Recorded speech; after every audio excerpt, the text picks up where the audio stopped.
ở sân chơi free làm cô chỉ trang mệt khóa om tuần buồn sang lại mình gặp khắp yên tận đây có một lời lũ bé chẳng hơn ta buồn sang đây cờ lời cái nóc na còn sang Việt Nam nhiều là đua nhiều phổ mi của chúng ta nhiều là tận kỹ kết là mừng rồi à, rồi blog DPA là nội dung PA là ngày 10 tháng 9 năm 2023 DPA lừa blog làm tập ăn thuần đùa vào tập vật lâu nhiều kỹ kết như chỉ Việt Nam Hoa Kỳ thiết lập quan hệ đối tác chiến lược toàn diện vì hòa bình, hợp tác và phát triển bền vững.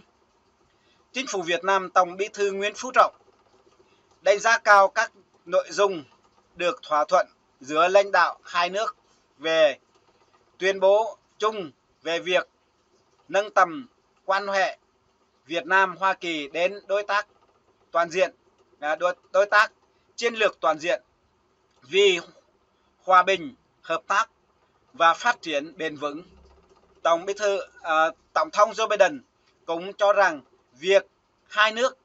nâng cấp quan hệ liên quan lên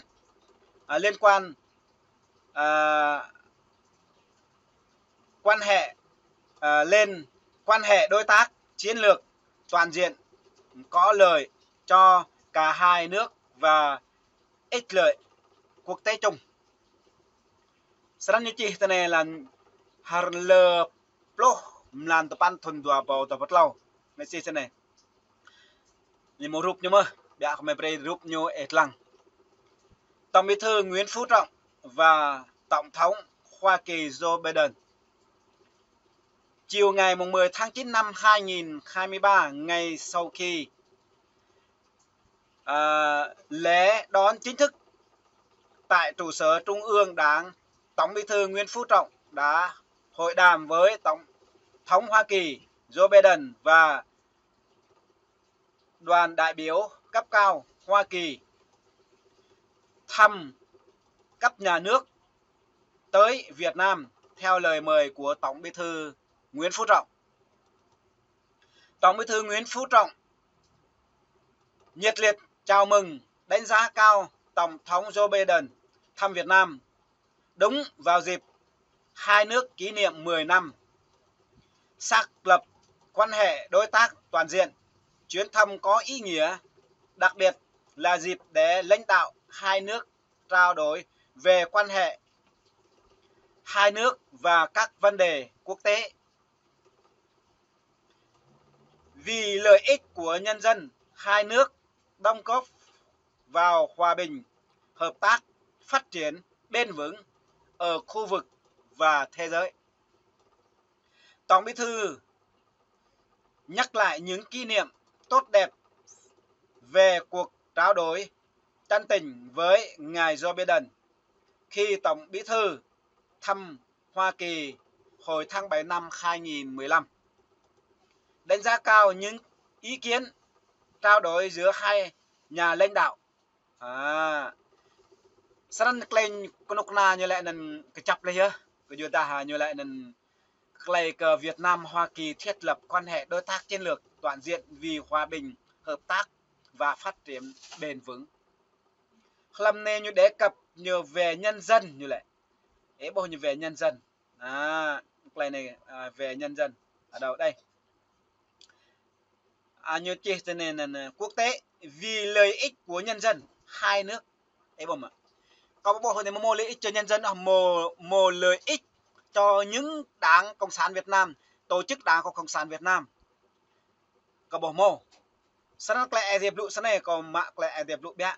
Có một dọ bồm tô, kinh dọ khoa bồm tô, bây giờ có bộ lại dịp lụ sáng này. Dọ làm lại đây chăng á. Làm lại này. Sáng như chí làm đồm hạ. Ai đi chí sáng này.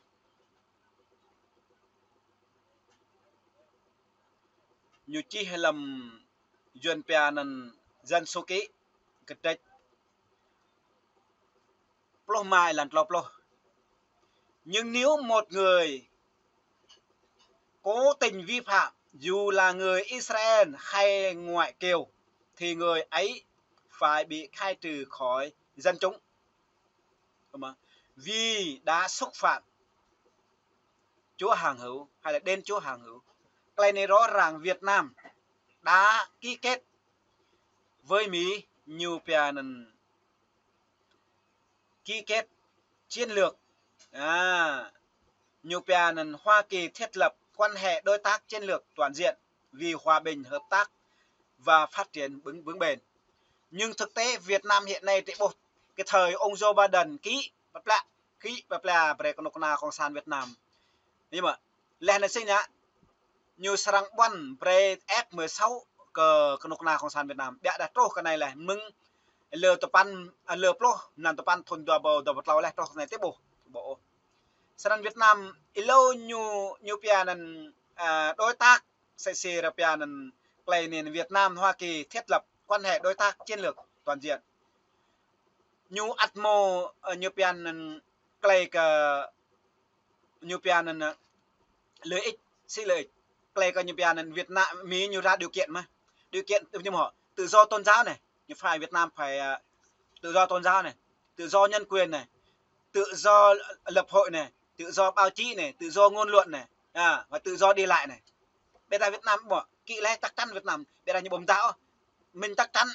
cầu chắc chắn cả bộ lại sân bây giờ như bom táo sân này hình thế bộ mừng lờ lo làm tập an thôn đua bật lầu thì nền to này sức ạ mua lại cả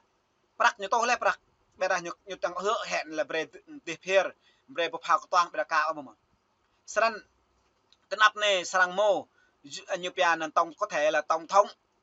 trung lộ đi nhưng mà tổng thống trong đi tổng thống xét về rạ con na Cộng sản Việt Nam ngạ bây giờ như có thể như xóa có thể nhung tây các lề độ như pian quan hệ đối tác chiến lược toàn diện vì hòa bình một mồ lỗ đặc lệ đề blue độ này lệ đề blue làm colose trên mình là phải nhớ rằng người nào phạm tội sẽ bị trừng phạt về tội của mình vì Chúa đối xử mọi người như nhau, quốc tế đối xử với quốc tế bình đẳng mà quốc tế đối xử như nhau mà bây giờ lợi dụng chức vụ quyền hạn sao cho nên nó như mạ vạn sẽ xin như pia mạ vạn giao thông mạ vạn làm quốc hội nắn nạc cái chỗ để nhiều vi phạm giao thông nắn nhiều cái đoa tô cái để tầm niềm đâu mà cảnh sát giao thông một tô ứa nên như đe dọa với chức vụ nhủ bè là đoa đây là nhầm ta làm ta tạo con bằng nắn bồ nên bị sa thải ngay lập tức nọc na nhưng mà bao che sẽ xì không có nọc na Cộng sản Việt Nam có nọc na mì nên ông trao trà có thoát tầm hội tầm xong đúng đen nặc ông trao trà này phải mặt việc mặt gạo mặt cơm mặt nồi nhưng mà quốc tế nước ngoài không như chúng ta nghĩ đâu. Việt Nam tuy rằng ký kết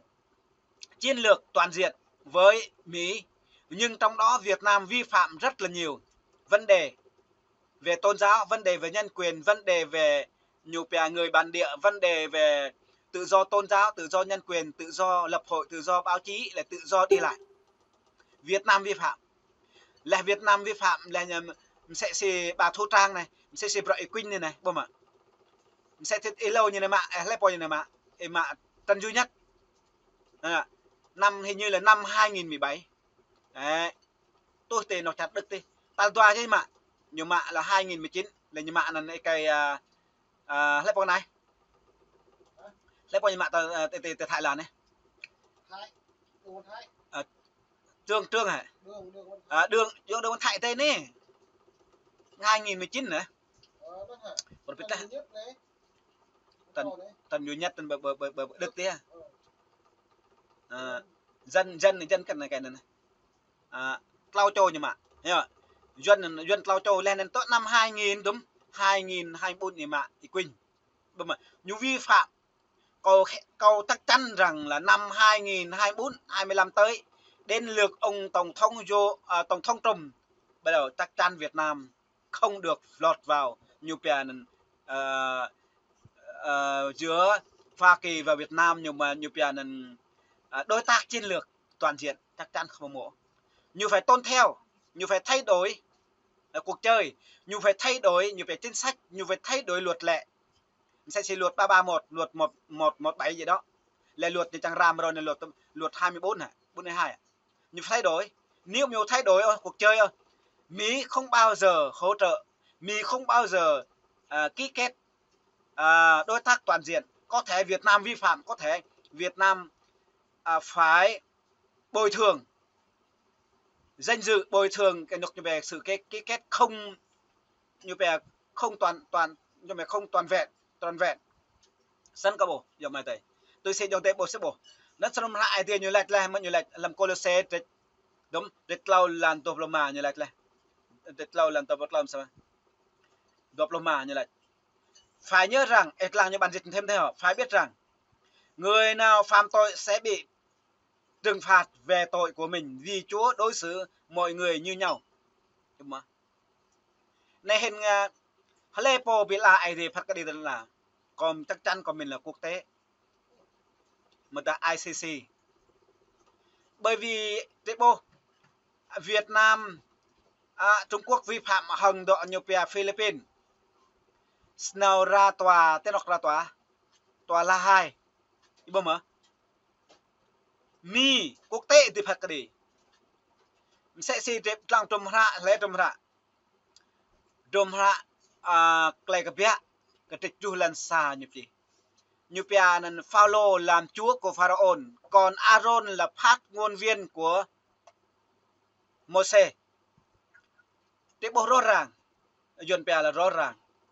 sẵn mà duyên pia nên thay trời hành đạo quốc tế là thay trời hành đạo giải quyết vấn đề như pia tranh chấp vấn đề nhiều vấn đề khác nhau trên thế giới là quốc tế Mỹ là đứng đầu giải quyết Mỹ là người trung gian sẽ làm thời mỗi là ai thì lại là mỗi trình là trung gian như pia trung gian người trung gian sẽ ngại tê này sẽ ngại như một trực tiếp tê này như phán sẽ là tự thắng làm Abraham như chi hay làm rõ ràng classic như chi làm xuất Egypt kỹ cái bia làm cái như bia Chúa hàng hữu phán bảo Môi-se ta cho con làm chúa của Pharaoh còn Aaron làm phát ngôn viên cho con hiện nay là trên thế giới tạm thời là mi thay trời hành đạo mi đại diện trên tất cả toàn thể trên thế giới phạt cái đi như về can thiệp về chuyện nội bộ giữa Trung Quốc và Việt Nam như mâu thuẫn giữa Trung Quốc và Philippines và đã mâu thuẫn về quốc tế mi từ can thiệp sao mà đoạn này bộ lẽ là Việt Nam nhiều về ký kết chiến lược toàn diện hòng mi nên để hủy không bao giờ đâm hủy ở trong này đây sẽ xin bền đi như thế đar Thái Lan này khu vực nó mới độc này như ta đấy như ta ran ta Việt ta nào như ta bây giờ như bộ hủy cứ clay như bèm bộ hủy cái đôi như bộ hủy nè lẽ bộ hiệt chẳng về kỹ hara hàng nhu chẳng Việt nào ở Việt Nam lo sẽ vui là tên thì mà ngầu như là ấy bố má người Việt Nam nào ở Thái Lan và Prague về cả người Việt Nam hả đúng không sao nó cái ca câu vật mà lư vật dòng tề tầm này nhu đe dọa đốt một mạo như đại như mại quỳnh sức ngạm mại quỳnh của ta nhiều vô khống như vậy nhiều gian tội sức ngạm chính thức nhiều bộ có bộ nhiều xe nhiều đưa ra nên cái này quỳnh niệm nằm sức ngạm để bộ làm nần tôi xin nhiều chi nhiều pia nần ngày Đắk Lắk ngày 14 tháng 8 năm 2023 nhưng mà quyết định chính thức là ngày 11 tháng 8 năm 2023 nhiều truy nã là nhiều buộc tội nhiều gian tội nhiều chấm gì nhiều toạc làm gì nhiều vụ không các lấy bọa rồi sam là nằm nhiều chấm gì quỳnh trô rồi sam là nằm lọ ta nạp rồi ta nhầm là thôn ta bao ta bạ như mại quỳnh bơm đây là rồi mà làm chung tiền phát cái gì chính ô bơm anh can thiệp đây là nhiều hoán lọ mục đích nhiều chân gian độ nhiều chấm gì bơm sao mà nuôi nên sẽ nhiều pian mua ram ar